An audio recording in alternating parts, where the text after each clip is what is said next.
여러분 맹자 아시죠? 2300여 년 전에 춘추전국 시대에 유명한 학자고 또 사상가입니다. 근데 여러분 맹자에 대한 일화가 많은데요. 맹자 못지않게 또 맹자의 어머니에 대한 일화가 유명하죠. 요 말입니다. 한번 잠깐 보여주시겠습니다. 뭐래요? 맹모 삼천지교. 맹모, 맹자의 어머니가 삼천, 세번 옮겼다. 지교, 교육을 위해서 그런 뜻입니다. 맹자의 어머니가 아들 교육시키려고요. 이사를 3번이나 했다 하는 얘기예요. 맹자가 어려서 맹자의 아버지가 일찍 돌아가셨다고 합니다. 그런데 이제 그 어머니들은 자기 자식이 애비 없는 소리 이런 얘기 듣기 싫어가지고 교육에 굉장히 신경 쓰잖아요. 맹자의 어머니도 그랬다는 거예요. 맹자가 아버지 없는 아들이라는 말을 안 듣게 하려고요. 교육을 엄청 정성을 들였다고 합니다. 어느 날입니다. 집이 이사를 했는데 집 근처가 하필이면 공동묘지였대요. 어린 맹자가 맨날 보고 듣는 게 뭐겠어요. 창렬지나가는 거, 또 아이고 혹하는 소리, 이런 거밖에 보는 게 없잖아요. 그러니까 애들이랑 동네 애들이랑 노는데 애들을 보니까요, 애들이 상여내는 것처럼 하고 뒤에서 아이고 그러면서 따라가더라는 거예요. 그러니까 이거 안 되겠다 싶어서요, 이사를 합니다. 이게 첫 번째 이사예요. 근데 하필 이사 간 곳이 시장 근처였대요. 여러분 또 맨날 여기서 보는 게 뭐겠어요? 장사하는 거잖아요. 맹자가 동네 애들이랑 노는데요, 몰라 500원 이러고 놀더라는 거예요. 여기도 안 되겠다 싶어서 또 이사를 했대요. 두 번째 이사했죠. 근데 마지막으로 세 번째 이사를 했는데 이번에 이사를 잘했어요. 이번에는 어디로 갔다 그러죠?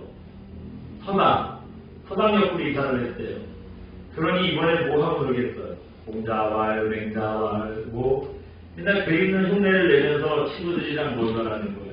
그래서 그걸 보고 이게 이사를 제대로 왔구나 마음이 든든했대요. 서당 옆으로 이사한 덕분에 맹자가 공부에 관심을 갖고 열심히 공부해서 유명한 학자가 됐더라, 이런 얘기입니다. 이 얘기가 주는 교훈이 여러분 뭐겠어요? 사람은 환경이 중요하다 하는 겁니다. 환경에 따라서 좋은 영향을 받기도 하고요, 나쁜 영향을 받기도 합니다. 그러니 좋은 환경에서 애를 키워야 된다, 이 얘기하고 싶은 거죠. 근데 여러분, 좋은 환경에서 애들을 키워야 된다, 사람은 환경의 지배를 받는다, 이게 맞는 말일까요? 틀린 말일까요? 네? 맞죠. 맞아요. 예? 사람에게 환경이 중요합니다. 그리고 실제로요, 환경에 따라서 사람의 인생이 변하기도 해요. 아주 인생을 독한 마음으로 살지 않으면 그냥 그 환경에 묻어가서 사는 거예요. 예, 그렇습니다. 그렇다 보니 여러분 본인들도 어때요? 자식한테, 내 새끼한테는 좋은 환경 만들어 주겠다고 아내들 고생을 하고요, 진짜 부모님들이 애들 때문에 죽을 돈 살잖아요. 또 이런 환경 때문에 요즘에 또 새로운 말이 나왔어요. 조금 된 얘기지만 뭐냐면은 금수저, 흑수저, 그런 얘기 아니잖아요. 금수저라는 얘기가 뭐겠어요? 집안의 환경이 좋다는 거잖아요. 흑수저라는 얘기 뭐겠어요? 집안의 환경이 별 볼 일 없다는 얘기잖아요. 네. 이 말도 다 이런 환경 때문에 나온 말입니다. 이런 거 보면은요, 사람이 태어나고 자라는 환경이 참 중요한 것 같아요. 참 중요한. 그런데 여러분, 세상 사람들은 자라온 환경이 물론 중요합니다. 근데 우리 성도들은 어떨까요? 우리 성도라고 환경의 영향을 안 받을 수는 없습니다. 환경의 영향을 받아요. 하지만 너무 우리가 환경에 휘둘릴 수는 없습니다. 왜냐하면은 환경을 뛰어넘게 만드시는 하나님께서 우리 계시기 때문입니다. 아무리 힘들고 어렵고 극악한 환경이라도요, 하나님 의지하고 하나님께 소망을 두면 그 인생이 거기 머물지 않아요. 하나님께서 우리를 환경을 뛰어넘게 새 인생으로 만드실 수 있습니다. 오늘 본문을 보시면 바로 그런 점을 우리에게 생각하게 해줍니다. 오늘 본문에서 우리가 살펴보고 싶은 사람은 3절에 나오는 오바댜라는 사람입니다. 성경에 보시면 오바댜서라는 책이 있어요. 그 구약 뒤에 제 성경에는 제가 찾아보니까 1283페이지쯤 되는데 아마 여러분들 비슷한 게 있으실 거예요. 근데 찾기는 어려우실 거예요. 왜냐하면 이게 한 장밖에 없거든요. 그러니까 막 열심히 찾다 넘어가면은 그냥 휙 지나가 버리면 몰라요. 한 장밖에 없는 작은 책입니다. 이 오바댜서에 나오는 오바댜는 어떤 사람이냐? 하나님의 말씀을 받아서 사람들에게 하나님의 말씀을 전하는 선지자였어요. 남유다라는 나라가 있었죠. 그 바로 밑에 보면 에돔이라는 나라가 있었습니다. 이 에돔 족속이 살던 땅은 사마가 아니고 거친 산이에요. 여러분, 평야에서 큰 수고 안 하고 사는 사람들이나 이 사막이나 험한 산에서 사는 사람들이나 어떤 사람들이 성격이 화끈해요. 네. 이 아무래도 거친 환경에서 살면 그렇잖아요. 이 논에서 그냥 평야에서 농사를 이런 사람들은 다 물러서졌어요. 그 사람들이 눈물을 하고 뭐 보라는 조금만 고생을 안 해봤으니까 조금만 힘들어도 끝날 수 있겠다고 하고요. 그래서 환경이 어려우면 사람들이 강해요. 웬만한 고난에는 넘어지지도 않고요. 늘 그렇게 살아와서 그런지 사람들이 아주 강하고 거칩니다. 이 에돔 족속이 그랬어요. 환경이 어렵다 보니 사람들이 거치고 엄청 강한 거예요. 근데 그래서 그런지요. 수시로 자기네 위에 있는 남유다를 자꾸 넘어오는 거예요. 와가지고 뭐 이 농사 지은 것도 뺏어가고 가축도 뺏어가고 사람들도 잡아가고 뭐 이러는 겁니다. 남유다는 아주 죽을 맛이죠. 안 그래도 어려운 나라인데 이렇게 수시로 와가지고 막 들쓰시고 있으니 얼마나 힘들어요. 이때 오바댜 선지자에게 하나님의 말씀이 임하십니다. 하나님께서 뭐라고 그러시냐면 너희를 괴롭히는 에돔 족속들 내가 다 멸망시켜줄게. 그리고 너희에게 평안을 줄게 하는 얘기가 이 오바댜서 한 장에 나오는 얘기예요. 그렇다면은 오늘 본문에 나오는 오바댜가 이 오바댜서를 기록한 그 오바댜일까요? 그렇진 않습니다. 이름은 같은데요. 두 사람은 다른 사람이에요. 물론 시기도 비슷해요. 비슷한 시기에 서로 살았던 사람들입니다. 그런데 가장 큰 차이점은 뭐냐면 살던 나라가 달랐어요. 아까 오바댜서를 기록한 선지자 오바댜는 남유다 사람입니다. 그 남유다 밑에 있는 에돔이라는 나라를 자꾸 남유다를 괴롭힌다고 그랬잖아요. 그리고 남유다에서 하나님께서 오바댜를 선지자로 세우셔가지고 이제 위로의 말씀을 주시는 게 오바댜서예요. 근데 오늘 본문에 나온 오바댜는 남유다 말고 또 한 나라가 어디죠? 북이스라엘. 이 북이스라엘 사람이었어요. 북이스라엘 사람이고 아하방의 신하였습니다. 그래서 우리가 오늘 이 오바댜서를 기록한 그 선지자 오바댜는 아니고요. 북이스라엘의 아하방의 신하였던 이 오바댜의 신앙에 대해서 또 잠시 살펴보겠습니다. 이스라엘에서 가장 악한 왕이라고 손꼽히면 누구예요? 아합입니다. 아합왕이에요. 이 아합왕에게 충성스러운 신하가 한 명이 있었어요. 이 사람이 누구냐면 방금 말씀드렸던 오바댜입니다. 오바댜는 아합이 가장 총애하는 그런 신하였대요. 왕이 통해하는 시대였으니 여러분 인생이 얼마나 좋겠어요. 어깨에 힘도 들어가고 사람들이 부러워하고 그럴 사람이에요. 그런데 사실은 별로 그렇게 자기가 권세를 누리지 못했대요. 왜냐? 환경이 그럴 만한 환경이 아니었기 때문이에요. 오바댜가 뭐 어떤 경로로 왕의 신임을 얻었고 왕이 가장 통해하는 신하가 됐는지는 정확히 모르겠어요. 성경이 그 과정을 얘기하고 있지 않아서 알지는 못하지만 당시 상황이요. 자기가 왕이 통해하는 신하라고 뭐 온갖 큰소리 치고 권세를 누릴 만한 상황이 아니었어요. 왜냐하면 두 가지 이유가 있는데서 한번 잠깐 보여주시겠어요? 오바댜가 처한 상황이 어떻대요? 이 이스라엘이 지금 3년이나 가뭄이 계속되는 중이었어요. 앞에 17장 1절 보시면 하나님께서 북이스라엘에 이런 말씀을 하세요. 앞으로 수년 동안 비도 이슬도 없을 거다. 비도 이슬도 없으면 여러분 어떻게 된다는 소리예요. 네. 어마어마한 가뭄이 시작될 거라는 거죠. 그리고 오늘 보면 18장 1절 우리가 아까 읽은 본문 중간에 보시면 이 일이 있고 몇 년이 지났다 그래요? 3년째래요. 3년이 지났대요. 그러니까 3년 동안 비가 안 오고 가뭄이 계속되는 중이라는 겁니다. 근데 이제 그냥 이게 끝난 것도 아니에요.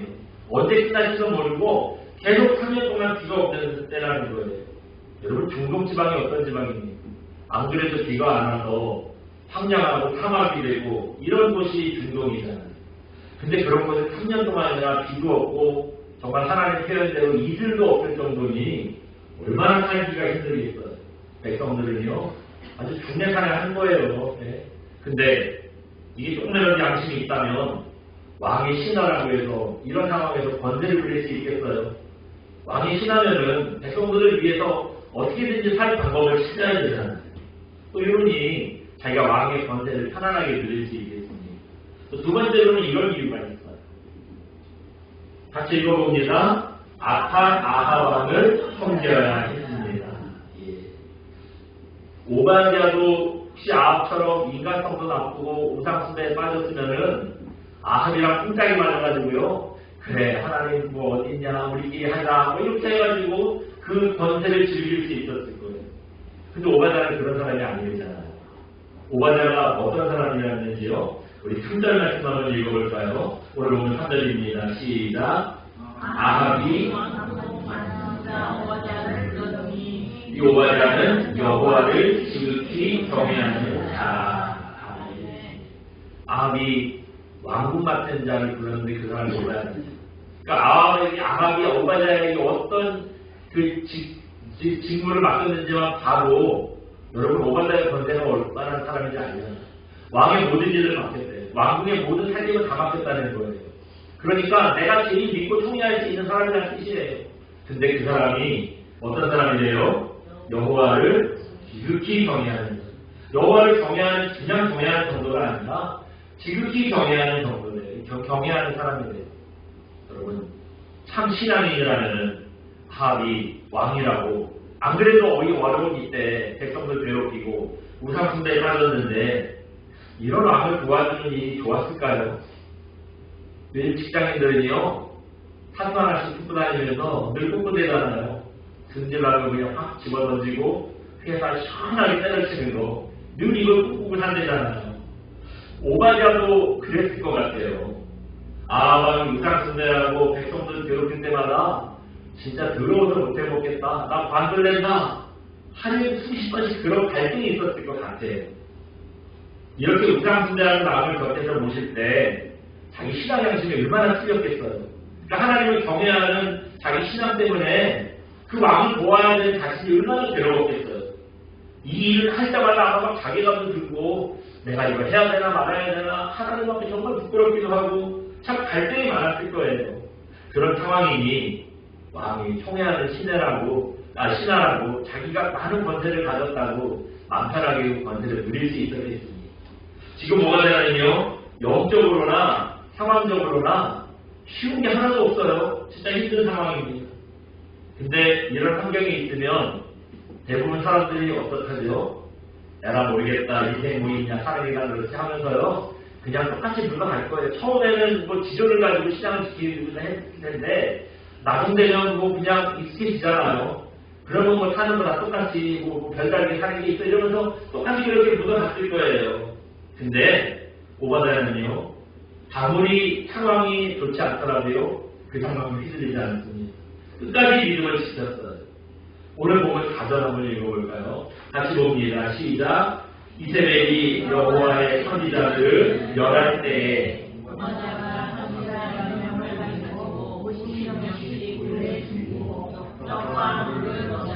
아멘. 이세벨은 왕비입니다. 아합 왕의 부인이에요. 아합과 이세벨이 얼마나 우상숭배에 빠졌는지요. 지금 이참에 이스라엘에서 하나님을 섬기는 신앙 아주 그냥 신을 말려버리겠다고 그렇게 생각을 한 것 같아요. 그래서 하나님을 섬기는 선지자들을 어떻게 했대요? 멸할 때 보는 족족 죽여버리겠다는 거예요. 잡아가지고 죽여버리겠다는 겁니다. 네. 그런데 이때 하나님을 경외하는 오바댜가 어떤 일을 했대요? 아합이랑 쿵짝이 맞아가지고 뭐 선지자를 죽이는 일 이거 같이 도왔을까요? 그렇지 않았대요. 하나님의 선지자 100명을 숨겨줬대요. 50명씩 어디 굴에다가 숨겨줬대요. 그리고 물과 음식을 공급했대요. 하나님께서 혹시 이 일을 시키시려고 오바댜를 통해서 하나님의 선지자들을 살려있게 하시려고 그 더럽고 치사한 일을 견디게 하신 게 아닌가 싶기도 해요. 여러분 이거는요 그냥 뭐 숨겨주고 하는 정도가 아니라 자기 목숨을 버린 일이었습니다. 아무리 왕이 총애하는 오바댜라고 해도요 자그마치 100명을 숨겨준 거예요. 뒤로 얼마나 많이 빼돌렸겠지. 이 정도면은 들켜도 이거 용서할 수 없잖아요. 거기다가 더 중요한 사실이 있어요. 뭐냐면 물과 음식을 공급해야 되잖아요. 지금 여러분 이스라엘의 상황이 어떤 상황입니까? 지금처럼 먹고 사는 게 풍족하면 그럴 수 있어요. 근데 이제는 3년이나 기근이 아주 가물었을 때라 그러잖아요. 오늘 6절 보면은 이때가 얼마나 심한 그 가뭄이었는지를 알 수 있는데요. 읽어보셔서 알겠지만 아합왕이 자기가 오바에다 데리고요. 직접 가축에게 먹일 물을 찾으러 다니러 갔어요. 아합이 왕이잖아요. 왕이면 물 찾으러 자기가 가야 돼요. 신하를 보내야 돼요. 신하를 보내야지 자기가 왜 가요, 왕이. 근데 왕이 간 거예요. 나는 이쪽으로 갈 테니까 너는 이쪽으로 가봐. 그리고 오바에다 데리고 자기가 직접 나선 겁니다. 이게 상황만 봐도 지금 이 가뭄의 상황이 얼마나 극심한 상황인지는 알겠지요. 근데 이렇게 물 한 모금이 소중할 때 한두 명도 아니고 몇 명을 살렸대요. 100명에게 물을 공급했대요. 그냥 한 모금 마시고 한 3일 버티세요 아니잖아요. 이 사람들에게 물을 공급했다는 거는 이 사람들이 먹고 견딜 수 있을 만큼 충분히 공급했다는 뜻 아니겠습니까? 이거는요. 그냥 마음 가지고 할 수 있는 일이 아니에요. 하나님을 경외하는 그 믿음이 있었기 때문에 가능한 일이 아니겠습니까? 하나님을 사랑하고 하나님을 두려워하는 마음이 없었다면 절대 이러지 못했을 거예요. 자기 입으로 들어가는 물도 급한데 어떻게 한두 명도 아니고 100명이나 그 많은 사람들에게 물을 그렇게 낼 수가 있겠습니까? 오바댜의 이런 것을 통해서 여러분 우리가 배워야 될 신앙이 있어요. 어떤 신앙이냐? 한번 보여주시겠어요? 다시 한번 읽어봅니다. 오바댜는 상황에 휘둘리지 않고 돌파하는 믿음이 있었습니다. 앞에서 살펴봤던 것처럼 지금 이 오바댜의 상황이 어떻게 이스라엘의 상황이 어땠습니까? 3년이나 가뭄이 들어서요. 자기 신앙 신경 쓰고 이럴 상황이 아니에요. 아마 백성들이 하루에도 수십 명, 수백 명씩 그 가뭄이 때문에 굶어 죽고 목말라 죽고 그럴 상황이었을 거예요. 왕도 직접 물을 찾아서 나설 정도니 이거 왕과 왕이 신하랑 어떻게 해야 됩니까? 기후제를 지내야 될 것이고 어서든지 물을 찾아다가 백성들 먹여야 돼요. 그렇게 하지 않으면 이게 난리 나는 겁니다. 또 그것만 있나요? 자기가 그렇게 섬기는 아합이 어떤 사람입니까? 우상숭배에 푹 빠졌어요. 하나님의 한자도 그리지 못하는 사람이에요. 네? 이런 상황이에요. 지금 오바댜의 상황만 보면은 저 정도면 진짜 그 속된 말로 예수님이야도 무슨 일을 할 수 없을 것 같아요. 누가 온다 그래도 어떻게 할 수 없는 그런 상황 아니겠습니까? 네? 그런데 그런 상황에서도요. 오바댜가 상황에 휘둘리지 않았어요. 가뭄 때문에 내가 음신할 수도 없는 상황에 휘둘리지 않았고요. 내가 섬기는 왕이 우상숭배에 푹 빠져서 아주 악한 왕 중에 제일 악한 왕이라는 이런 상황에도 휘둘리지 않았어요. 자기가 정말 한번 보면은 상황적으로 보면 아무것도 할 수 없거든요. 근데 아무것도 할 수 없는 그 상황을 돌파하는 믿음이 있었습니다. 그래서 하나님을 향한 믿음을 지켰고요. 100명이나 되는 하나님의 선지자를 살리는데 쓰임 받았다는 거예요. 여러분 우리도 이런 상황 한번 좀 생각해 보시기 바랍니다. 우리가 신앙생활 할 때요. 여러분 언제 신앙생활하기 좋은 그런 상황들이 있었던가요? 네? 저는 여러분 돌아보면 신앙생활 못하게 발목을 잡는 일들 뿐이잖아요. 내가 믿음의 가정이라고 많은 부모님들이 믿으니까 내가 신앙생활 잘하고 편하게 할 것 같으세요. 지금 당장은 그럴지 몰라도 부모 밑에서만 잘하는 게 아니잖아요. 세상에 나가면은 내가 모태신앙이고 아버지가 목사님이고 장로님이고 권사님이고 해도 내 신앙생활 못하게 발목잡는 일이 얼마나 많습니까? 우리 여러분 교회에 온 거 교회에 올 상황이 돼서 오셨어요? 네? 본인들은 그렇게 생각하겠죠. 근데 여러분 아니에요. 여러분 모르는 사이에 교회의 모든 상황들이 생겼는데 이거 이겨내고 진짜 돌파하는 믿음으로 하나님 앞에 나온 거 아닙니까? 단적인 예를 들어볼까요? 오늘 세상이 얼마나 추웠어요? 네? 이렇게 추운 날 간절한 생각은 뭐죠? 따뜻한 이불 속에서 나오기 싫잖아요. 네? 오늘은 그냥 하루 종일 따뜻한 이불 속에 눕고 있잖아요. 근데 그거 이겨내고 여러분 나오신 거예요. 또 그런 얘기뿐이에요. 오늘 결혼식은 없겠죠. 이렇게 추울 때.